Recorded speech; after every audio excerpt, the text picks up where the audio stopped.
Topic two today. Shout out to friend of the program, Mr. John Fanta, everybody's favorite. We love John Fanta, one of the best in the business. He has his updated way too early top 25. And rather than us making our own full way too early top 25 again, I feel like we should just take a look at some of the subject matter experts, the industry leaders in college basketball that are updating their top 25s as rosters continue to progress towards their finalized versions. John Fanta's way too early top 25 has Purdue at number one. St. John's at number two. That's the highest I've seen St. John's. Houston at number three. UConn at four. Texas Tech at five. Michigan at six. Louisville at seven. Kentucky eight. Duke nine. Arkansas 10. Iowa State 11. UCLA 12. Tennessee 13. Arizona 14. Auburn 15. Florida 16. BYU down at 17 in John Fanta's top 25. Michigan State 18, Kansas 19, Illinois 20, Wisconsin 21, Alabama 22, Gonzaga 23, Creighton 24, Oregon 25. Your thoughts? First of all, I can't do it. First of all, I love Fanta. Shout out to my guy Fanta. Um, I think my first initial thought on this is it seems that you might be ridiculed if you don't have Purdue one in these preseason rankings, right? Is it to that point? I mean, everybody seems to be in agreement that they are the number one team in the country right now, but that's how I think it should be. Are you pushing back on that a little bit? No, I'm fine with that because that's not what needs to be pushed back here. I'll tell you what needs to be pushed back here. Um, I had to go down four lines to find BYU. Yeah, what's up with that? I don't get that. I mean, Why? this is the lowest you will find BYU in any sort of too early top 25 right now. Most places have BYU as a consensus top five team, if not top three team. Fanta has them 17th. Yeah. Iowa State too high for me. Wait a second. Can we put ourselves in Fanta's shoes for a second? Yeah. What's the argument for BYU being this low? You basically got to not believe in To be Devanza. to be honest with you, I think this is egregiously low. I think even if the Bansa isn't what he's billed to be, this team is still going to be awesome. So I do too, but I'm just like Fanta's a smart guy. He rarely misses catastrophically on anything. So like for him to have this as such an outlier, there's got to be an angle here. Like what do you think Fanta would say? Is it just straight up like I don't think Debanza will work mixing in with these other guys? Because I would bet from Fanta his history here, I'm sure Fanta believes in AJ Debanza. Hmm. So is there something the BYU roster is like missing that we're all overlooking here? Maybe he's not a Rob Wright guy. Could be that. Maybe not a Rob Wright guy. Also maybe he has more questions about those guys outside of like Wright, if he or Wright, Saunders, and DeBansa. I will say I'm very surprised he has Michigan at six and BYU at 17. Because to me, like those are sort of the two high upside, but a lot has to work teams. And I would have expected him to drop Michigan nearly as far as he dropped BYU if he doesn't believe in BYU. Yeah. Yeah, I think No, he might be one of the first people I've seen with Michigan ahead of Louisville too. I'm not mad at that, but obviously. Um, Trying to look at some other things here. Gonzaga being ranked just because they're Gonzaga. Yeah, I feel like the 21 through 25 is just like copy paste logos that got to be in here. Oh well, Creighton should be in here. They should be higher too, by the way. Yeah, you're on the Creighton bandwagon now, huh? Oh yeah.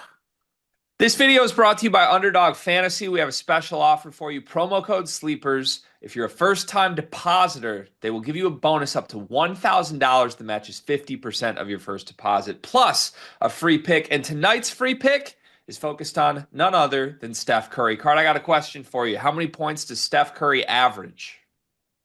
Ooh, I'm gonna go ahead and say 29. I don't have it in front of me, but that sounds about right. Certainly more than zero, I assume. Of course.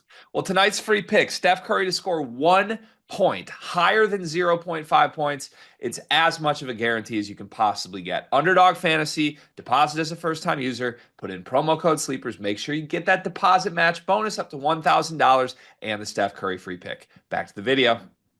So you're just buying Fran McCaffrey's sloppy seconds? Hmm. I don't get it. Why? I think Dix is great. I think Freeman's great. I think Blake Harper's really good. They got what's his name? Oh, why is it fleeting my mind? Guy from Charlotte, Nick Graves, who I'm interested to see what that looks like at that level. Like he could just be like kind of inefficient, but like outside of that, I like the pieces they got back. Trout is a veteran who can be productive. The McAndrew had fifth a name really you're good giving me run. is Isaac Trout. No, I'm walk with me here. Jackson McAndrew was really good down the stretch his freshman year. He's going to be really good this year. Yeah, I like the team. Okay. They got rid of Pop Isaacs. You won me back over with that, but I was side-eyeing from Isaac Trout into Jackson McAndrew was really awesome. What Like, come on, man. do you mean? Hold on, now I gotta look this up. How good was Jackson McAndrew? Yeah, okay. He was good. He's good. He's pretty like down the stretch. He played really well. He had five double-digit scoring games in his final seven games after not having one from January 14th through March 1st. So that would constitute as down the stretch. He played well. Yeah, all of conference play, he played horrible. But yeah, But what down did the he stretch, do down the stretch? down the stretch, he was solid. I want T-shirts that say Sleepers Media down the stretch. Down the stretch, he was solid. Okay, all right. St. John's at two. That's the highest I've seen them.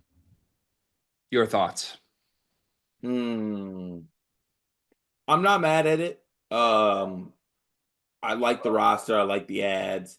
But to me, St. John's might be highest ceiling, lowest floor team because there is a world where these transfers and these guys do not work together and shit goes awry, a la what it went with the year before this year with St. John's. So, and I think shit awry was a little bit harsh, but there's a world where this just doesn't work out and guys hate each other and all that prevails, and Patino will not be the guy to bring everybody together in that case, and it goes south quickly. But, you know, I think two's the highest I would put them. Okay. Um, you think two is justifiable? Because I think even in the highest you're trying to be on St. John's world, they should never be second. Like to I me, do find I do find it hard putting them second over a team like I I look, I like St. John's.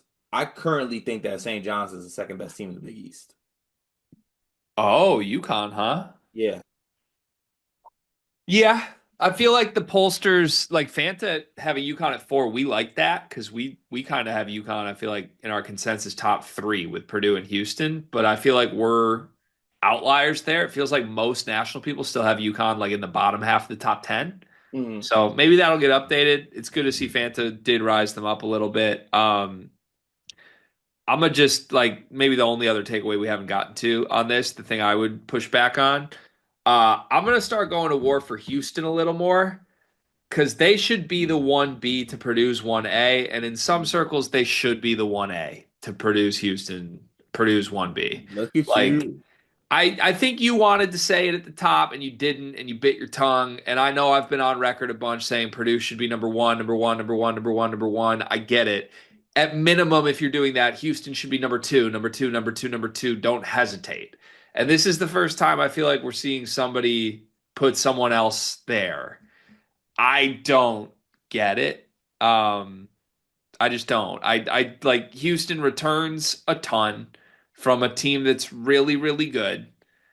We don't know about Uzan still, but like you get back Tugler and Sharp. You get this freshman class that's basically the best freshman class that Kelvin's had. Sanak and Harwell and Flemings. All three of those dudes rock. Pop Isaacs is like a question mark, but also Pop Isaacs was the second best player on Creighton when he was playing. Like if you get that version of him and he's the fifth best player on Houston, then Houston's nasty. So I don't know. I don't want to get too cute in May.